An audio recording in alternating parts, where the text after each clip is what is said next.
Hello everyone, welcome to channel learn with ease. आज का topic है हमारा बैंक रिकंसिलिएशन का, जिसमें हम सॉल्व करेंगे क्वेश्चन नंबर 2 को। इसमें आप सीखोगे कि अगर कैश बुक से बैंक का बैलेंस आपका डेबिट है, फेवरेबल है, तो उससे आप बैंक रिकंसिलिएशन स्टेटमेंट कैसे बनाओगे। ये क्वेश्चन आपका चैप्टर नंबर 15 डीके गोयल की बुक से लिया गया है। तो शुरू करते हैं आज का लेसन। यहाँ पर आपको 31 दिसंबर 2016 को जो आपका बैंक का बैलेंस शो हो रहा है कैश बुक में, वो दिया गया है 7500। अब यहाँ पर डेबिट या क्रेडिट नहीं लिखा, तो आपको कैसे पता चलेगा कि ये कौन सा बैलेंस है।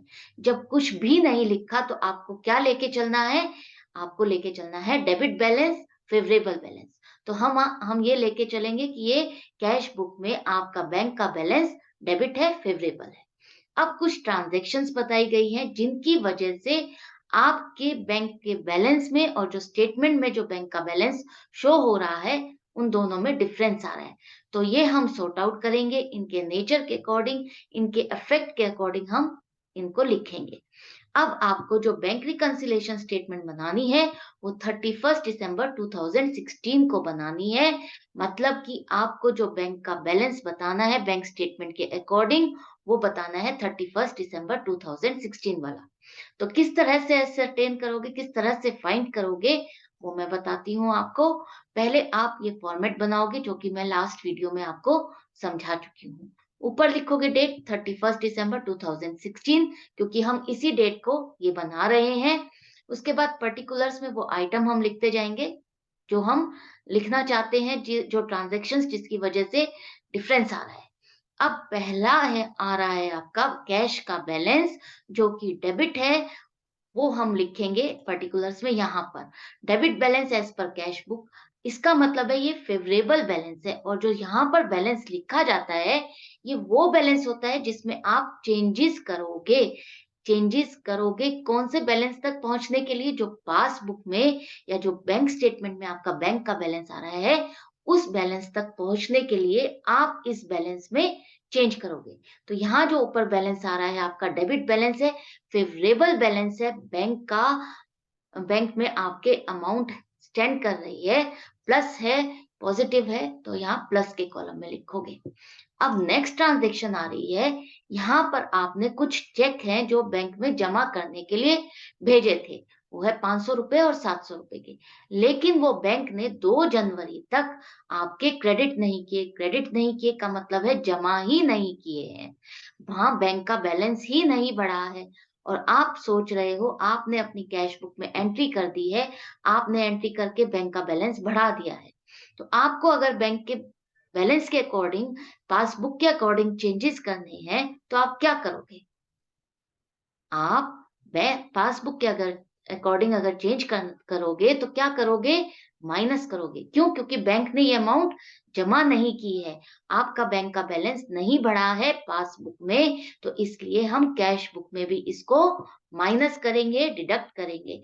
तो आप लिखोगे checks deposited but not yet credited by bank.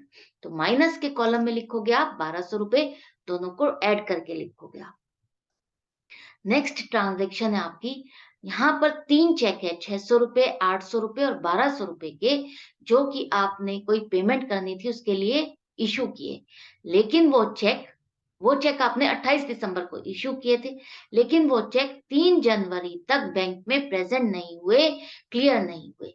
तो इसका मतलब क्या है कि आपने कैश बुक में जब चेक इश्यू किए, तो आपने कैश बुक में बैंक के कॉलम में क्रेडिट साइड पर एंट्री कर दी, पेमेंट साइड पर, और आपने बैंक के कॉलम से वो अमाउंट डिडक्ट कर दी, बैलेंस कम हो गया। लेकिन जब बैंक में प्रेजेंट ही नहीं हुए, तो बैंक से तो आपका बैलेंस कम ही नहीं हुआ, बैंक में तो एज इट इज आपका बढ़ा हुआ ही बैलेंस है, कम नहीं हुआ है 3 जनवरी तक। और आपको कब बनानी है? 31 दिसंबर। तो हमें 31 दिसंबर तक देखना है, क्या कुछ इफेक्ट पड़ा था हमारे स्टेटमेंट में, हमारे बैंक के बैलेंस में पासबुक के अकॉर्डिंग? नहीं पड़ा था। तो हम क्या करेंगे, जब इशू किया हमने लेस किया, और लेकिन बैंक ने लेस नहीं किया, तो हम क्या करेंगे, इसको भी वापस ऐड कर देंगे।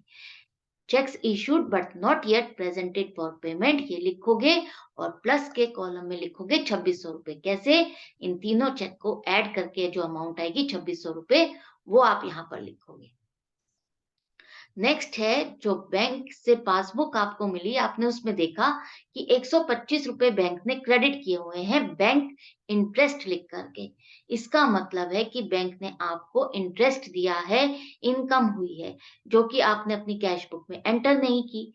अब आपको पासबुक के अकॉर्डिंग सोचना है, बैंक के अकॉर्डिंग सोचना है। तो बैंक ने अगर बैलेंस आपका 125 रुपए से बढ़ा दिया है, तो आप भी क्या करोगे? अपनी कैश बुक में 125 रुपए से बैलेंस बढ़ा लोगे। तो आप ऐड करोगे bank interest not yet recorded in the cash book, 125 रुपए प्लस के कॉलम में लिखोगे। नेक्स्ट है, बैंक ने कुछ चार्जेस डेबिट किए हैं हमारी पासबुक। डेबिट का मतलब है बैंक ने चार्जेस काट लिए हैं हमसे, हमारे अकाउंट से पैसे कट गए हैं, कितने? 10 रुपए, जो कि हमने कैश बुक में एंट्री नहीं की है। तो बैंक जब 10 रुपए से आपका बैलेंस कम कर रहा है और जो कि आपने नहीं किया, तो आपको बैंक के अकॉर्डिंग क्या करना है? आपको भी लेस करना है। तो आप यहाँ पर लेस के कॉलम में यहाँ पर लिखोगे bank charges not yet recorded in the cash book, और माइनस के कॉलम में 10 रुपए। अब यहाँ पर आपने सारी ट्रांजैक्शंस एक-एक करके पोस्ट कर ली है, उसके इफेक्ट के अकॉर्डिंग अब बारी आती है टोटल करने की दोनों कॉलम को। दोनों कॉलम को आप टोटल करो इस तरह से। टोटल करने पर आपको पता है प्लस के आइटम के टोटल का ज़्यादा आ रहा है आपका 10,225 रुपए, और माइनस आइटम का टोटल आ रहा है 1,210 रुपए। माइनस करोगे तो आपका कौन-सा वाले कॉलम का टोटल ज़्यादा आ रहा है? कौन से वाले कॉलम से ज़्यादा आएगा? कौन-सा बैलेंस आएगा? 9,015 रुपए आ रहा है। क्यों? क्योंकि प्लस का कॉलम जो है वो ज़्यादा है। प्लस का कॉलम ज़्यादा है, प्लस के कॉलम का टोटल ज़्यादा है। इसका मतलब क्या है? डेबिट बैलेंस कैश बुक का है, फेवरेबल है, तो फेवरेबल ही आपकी पासबुक का भी आएगा। तो आप यहाँ लिखोगे credit balance as per passbook. यहाँ हम क्रेडिट क्यों लिख रहे हैं? जो बैंक है वो क्रेडिट करता है जब आपकी अमाउंट डिपॉज़िट होती है। इसका मतलब है आपका बैंक का फ़ेवरेबल बैलेंस है। तो यहाँ पर credit balance as per passbook लिखोगे और अमाउंट लिखोगे 9,015 रुपए। इसका मतलब है कि 31 दिसंबर 2016 को जो आपकी बैंक स्टेटमेंट है, वो कौन-सा बैलेंस दिखा रही है? वो दिखा रही है 9,015 रुपए क्रेडिट में। तो ये क्वेश्चन आपका यहाँ पर कंप्लीट होता है। आई होप इस तरह से आपका कॉन्सेप्ट क्लियर होता जा रहा है, ईज़ी होता जा रहा है। मैं मिलूँगी नेक्स्ट वीडियो में नेक्स्ट क्वेश्चन के साथ। लेकिन अगर आपको कोई डाउट है, तो आप मुझसे कमेंट सेक्शन में लिख कर के पूछ सकते हो। जाने से पहले चैनल को सब्सक्राइब कर देना, लाइक करना और शेयर करना अपने फ्रेंड्स के साथ। बेल आइकन को प्रेस करना बिल्कुल मत भूलना। अगर आप ऑनलाइन क्लासेस चाहते हो तो व्हाट्सएप कर दीजिए 9212666015 पर। Good bye and take care.